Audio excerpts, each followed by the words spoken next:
Bonjour, je suis Sophie Ricard et bienvenue au Bulletin de nouvelles Max Info du 27 février 2015. En manchette cette semaine, un tricoton pour souligner les 100 ans des cercles de fermières au Québec, dévoilement du nouveau nom de la bibliothèque municipale à Gros-Morne, la SAC de retour à Sainte-Anne-des-Monts grâce aux efforts de la MRC de la Haute-Gaspésie, développement et PSM, la solidarité avec sa campagne Carême de partage 2015, un projet de développement durable pour les entreprises de la Haute-Gaspésie et Québec annonce un nouveau programme d'aide financière pour la formation des pompiers à temps partiel. Bonne émission.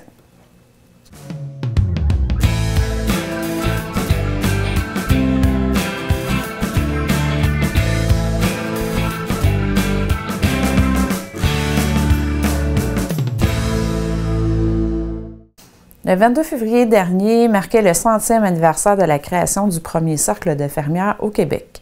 Afin de souligner cette journée spéciale, l'Association des cercles de fermières du Québec a demandé à chacun des cercles locaux d'organiser une activité pour souligner cette journée. Les membres du cercle de fermières de Mont-Louis ont répondu à l'appel en organisant un tricoton. Nous sommes allés les rencontrer lors de cette activité.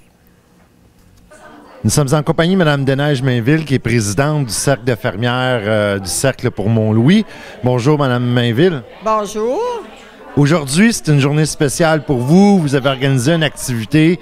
Qu'est-ce que vous souhaitiez souligner aujourd'hui? Aujourd'hui, dans tous les cercles de fermières de la Gaspésie, on souligne le 100e anniversaire du Cercle de fermières du Québec. Donc, le 22 février, il y a 100 ans, le 22 février, naissait le premier cercle de fermières. C'est bien ça. Alors, on souligne cela aujourd'hui. Pour l'occasion, vous avez organisé un tricoton qui était en fait plein de vos membres qui se réunissaient pour tricoter. Combien de membres ont participé à l'activité? Nous sommes environ une vingtaine qui ont participé. Comme vous pouvez voir, là, tout le monde sont à l'œuvre et tricotent aujourd'hui. Tout ça a un objectif spécial, c'est-à-dire que vous vous préparez à une activité qui va avoir lieu cet été et tout ce qui est tricoté aujourd'hui va servir à décorer la ville. C'est ça, ça va servir à décorer le village cet été, tout le tour de la Gaspésie, dans tous nos villages, on va avoir des tricots qui vont nous indiquer que les fermières sont à l'œuvre. Donc, notre pêcheur va avoir un petit peu de vous sur lui? C'est ça, le pêcheur, probablement qu'on va lui faire une casquette, un bonnet, des cravates, différentes choses qui vont être dans le village. Bien, je vous remercie beaucoup, Mme Mainville. Ça me fait plaisir. Nous avons profité de notre passage au tricoton pour en apprendre un peu plus sur la création des cercles de fermières au Québec. Mme Annette Villemieux, qui est membre du Cercle des fermières depuis une 50aine d'années, nous a raconté comment les cercles de fermières ont fait leur apparition au Québec. Pouvez-vous nous raconter comment a commencé les premiers cercles de fermières au Québec?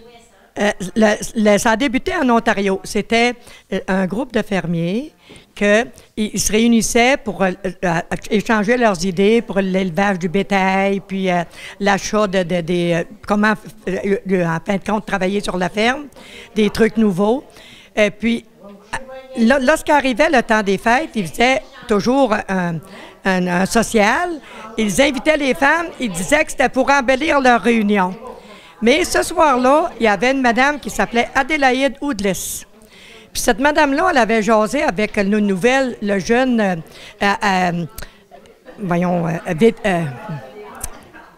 agronome. Puis le jeune agronome, il l'avait trouvé fort intéressant.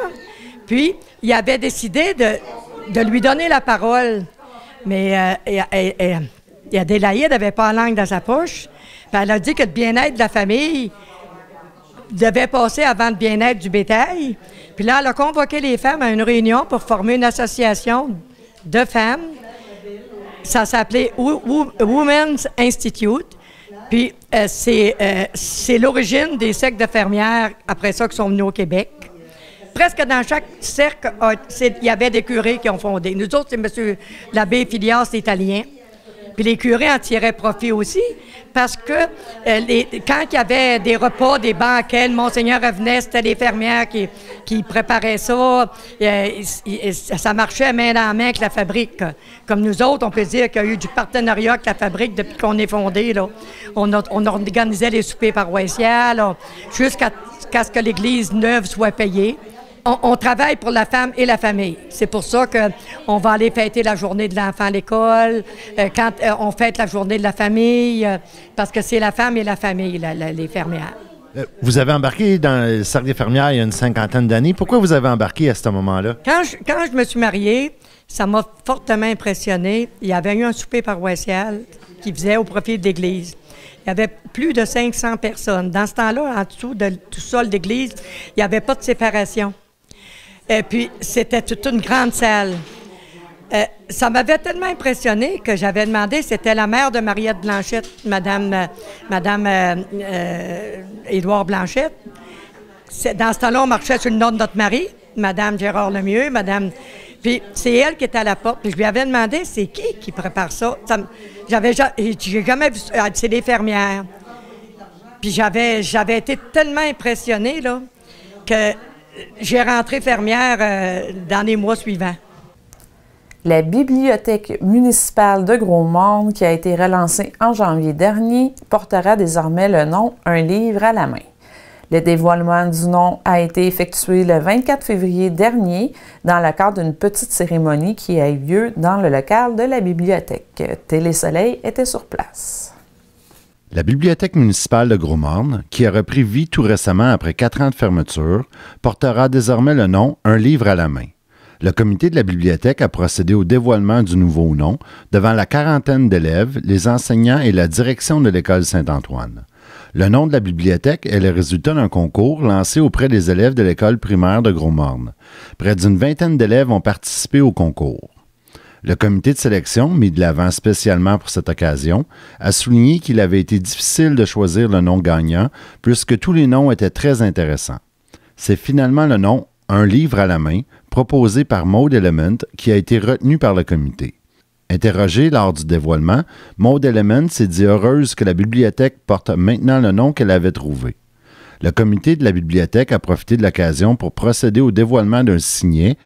Le signet sera remis à tous les élèves de l'école Saint-Antoine ainsi qu'aux membres de la bibliothèque.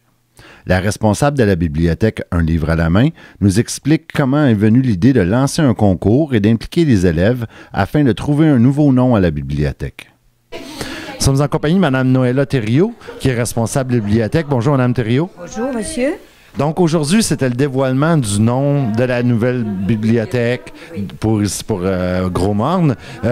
Comment vous est venue l'idée d'organiser un concours avec les élèves?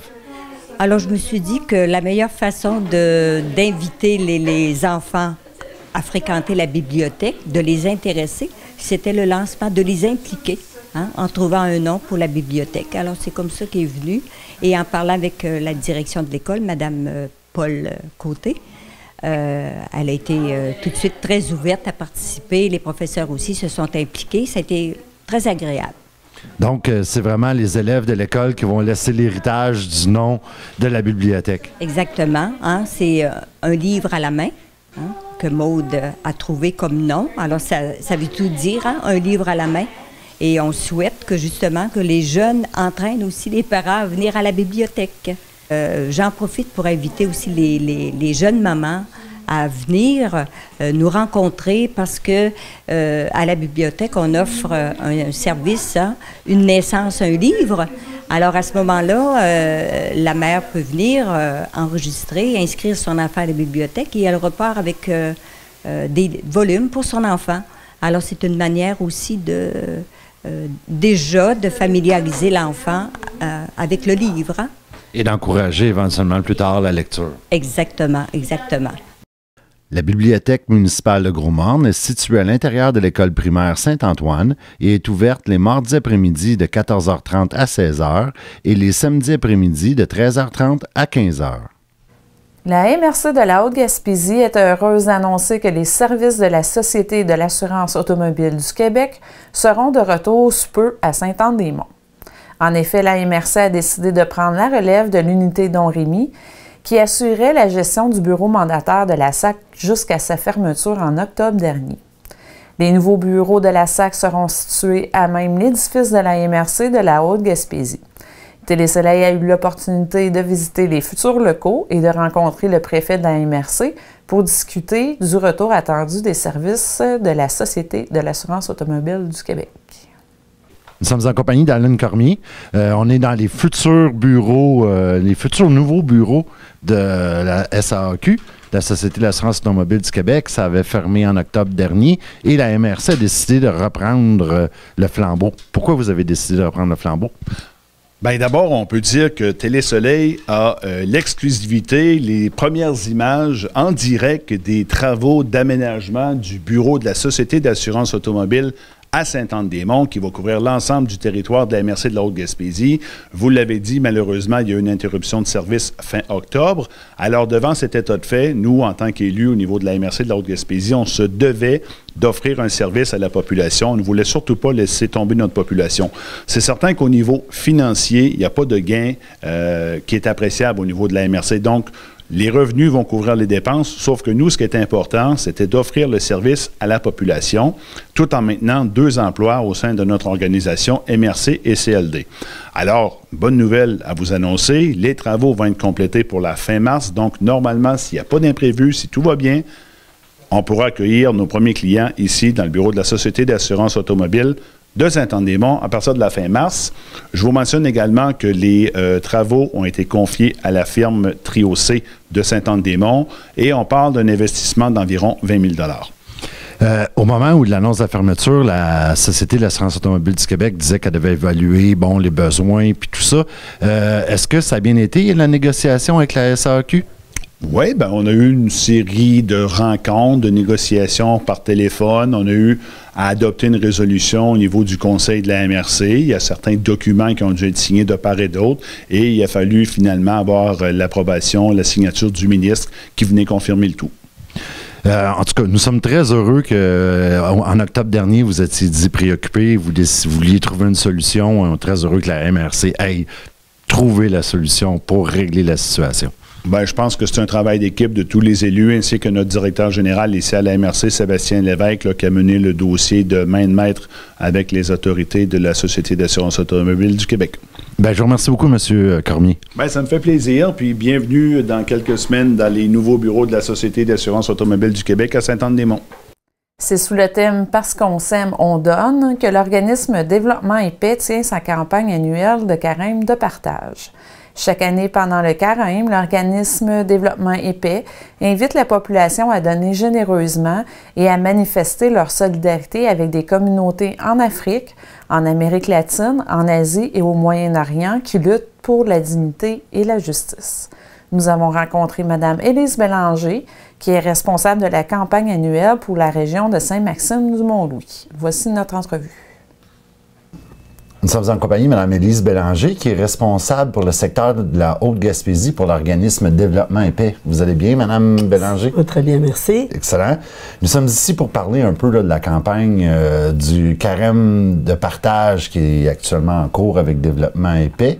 Le thème de cette année, c'est « Parce qu'on s'aime, on donne ». Mais avant d'aborder la campagne, est-ce que vous pourriez nous parler un peu de l'organisation de l'organisme Développement et Paix? Oui. L'organisme existe depuis 1967. Ce sont les évêques du Canada qui se sont penchés sur les causes de la faim dans le monde. Et puis, ils ont réfléchi ensemble, puis ils ont décidé de créer cet organisme-là. Et puis, pour ce faire, il a fallu qu'ils fassent appel à des paroisses, à toutes les paroisses anglophones et francophones du Canada. Et puis, maintenant, ils ont comme un lancement de campagne, mais maintenant, ils donnent des moyens d'adapter ça dans nos paroisses. Oui. La campagne, c'est une campagne annuelle, le carême de partage.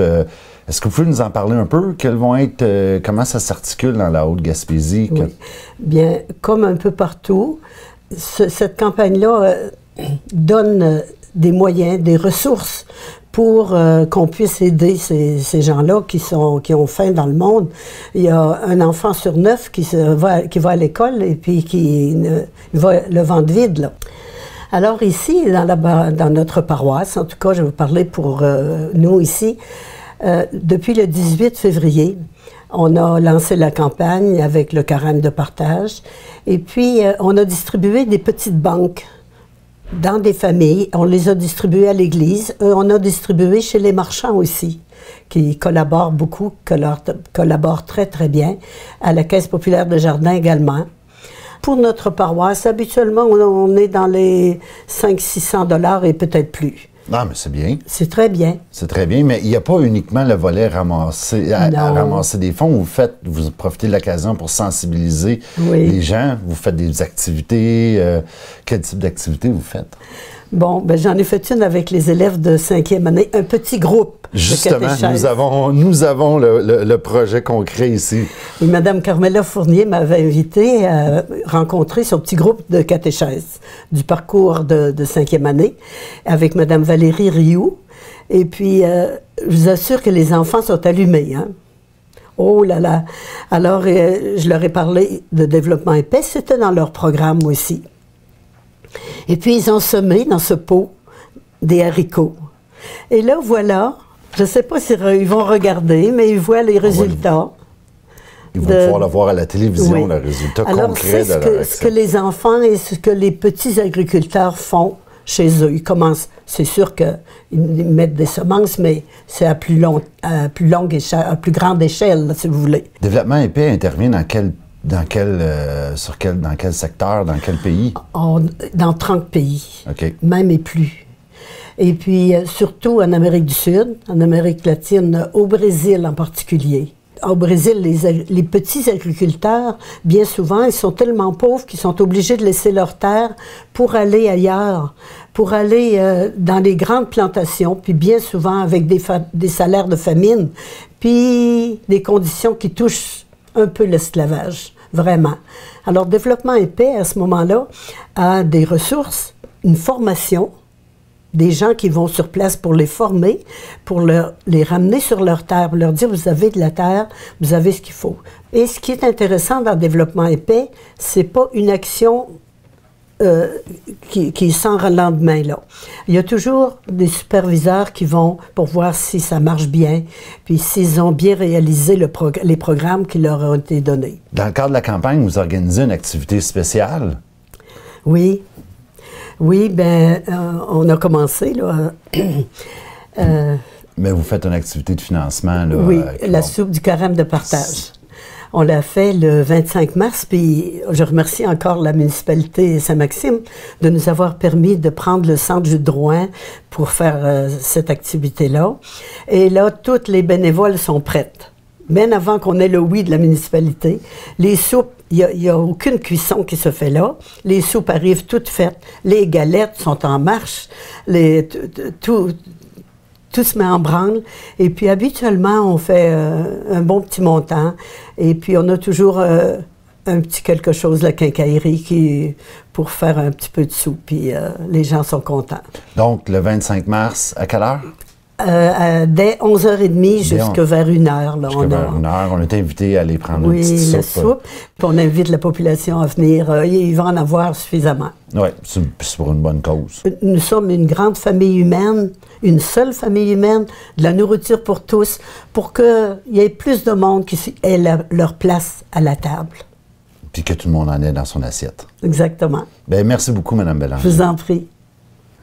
La Société d'aide au développement de la collectivité, la SADC de la Haute-Gaspésie, était fière d'annoncer la mise sur pied d'un nouveau projet pilote de développement durable pour les entreprises de la MRC de la Haute-Gaspésie.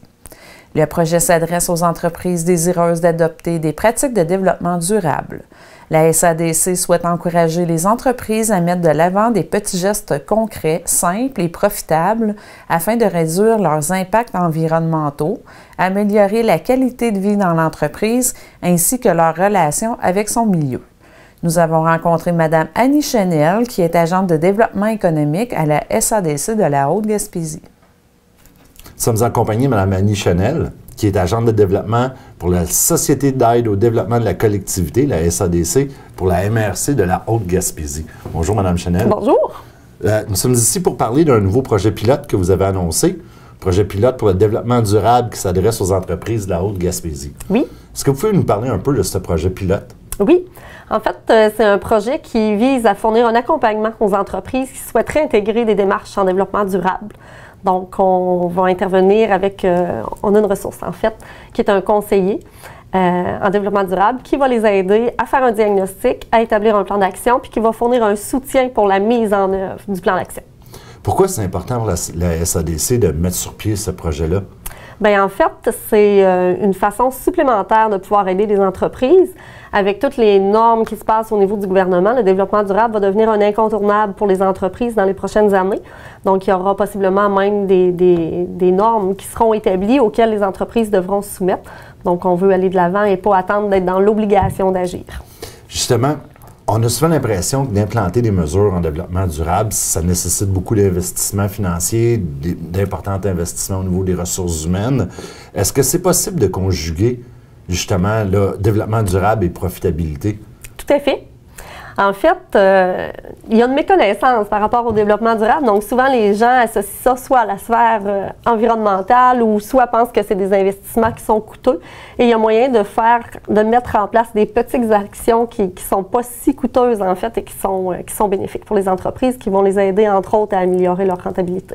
Pouvez-vous justement nous donner un exemple d'initiatives qui pourraient être des petits gestes concrets qui sont simples et efficaces? Bien, il y a plein de choses qui peuvent être faites. On peut regarder au niveau, on dit souvent, un conseiller en développement durable, ça rentre par les poubelles chez les entreprises. Donc, souvent, au niveau de la gestion des matières résiduelles, il y a un gros travail à faire là. Ça peut être au niveau de l'efficacité énergétique, de revoir l'éclairage ou peu importe la récupération de chaleur de certains appareils. Ça peut être au niveau de l'emballage des produits, de réduire les emballages. Donc, il y a beaucoup de choses. C'est très large, en fait. Donc, la personne ressource va analyser avec l'entreprise et l'entreprise, en bout de ligne, peut faire des réelles économies. Tout à fait. C'est un projet pilote. Vous allez commencer avec un certain nombre d'entreprises. Combien d'entreprises? Oui.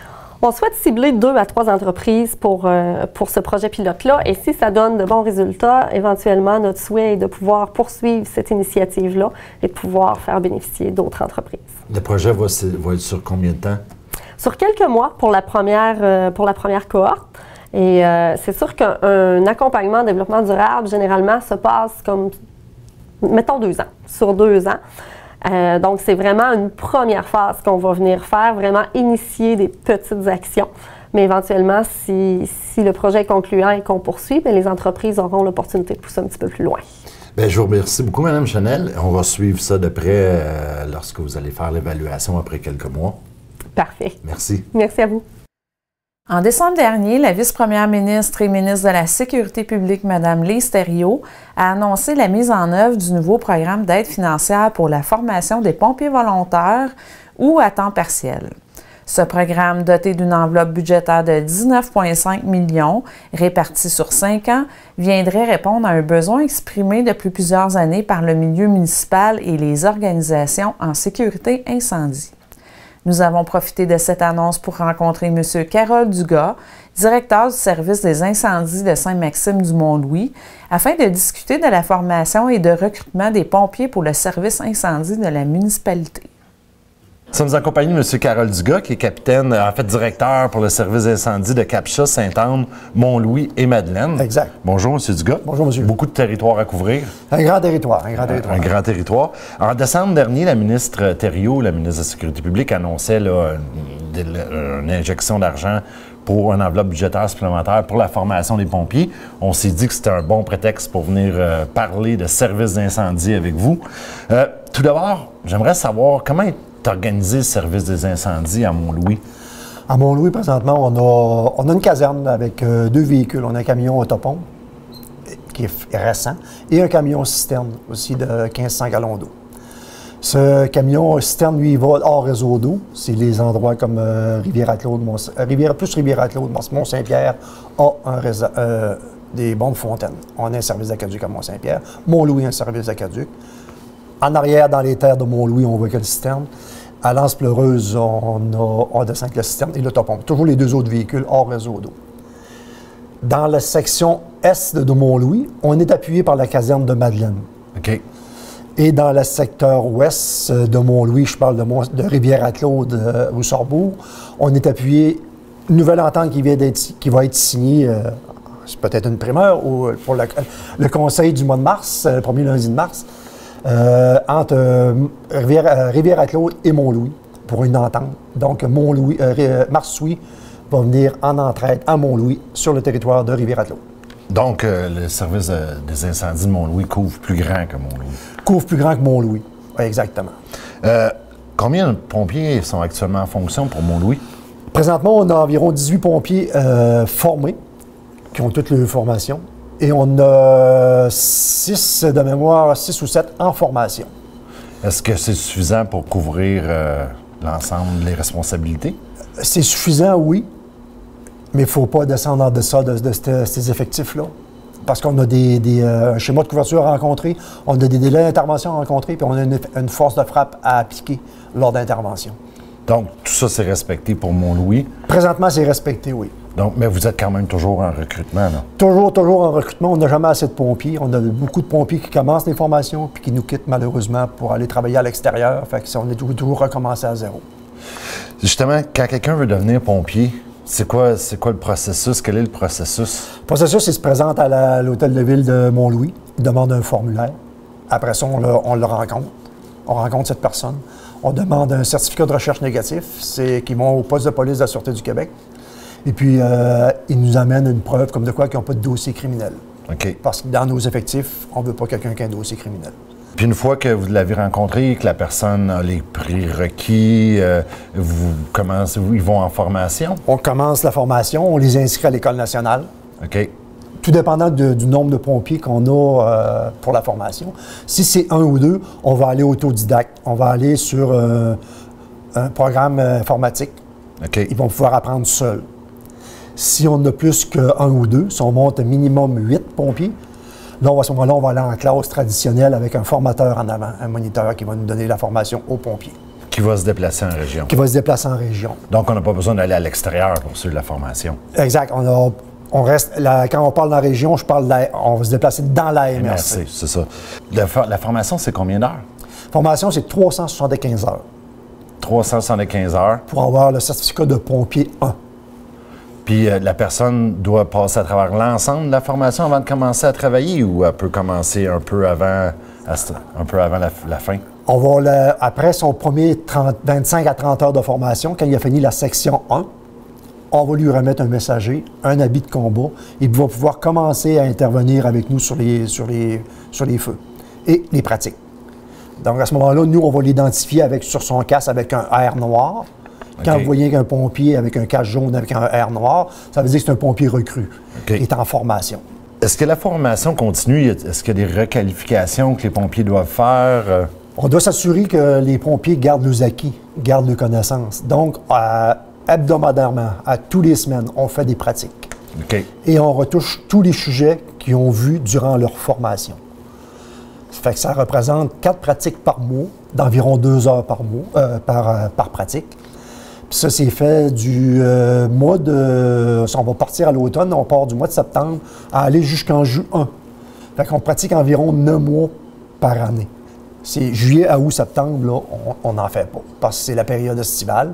Les gens s'en vont en vacances, ils ont des travaux à faire chez eux, fait qu'on libère les pompiers pour la formation, mais ils restent disponibles pour les interventions.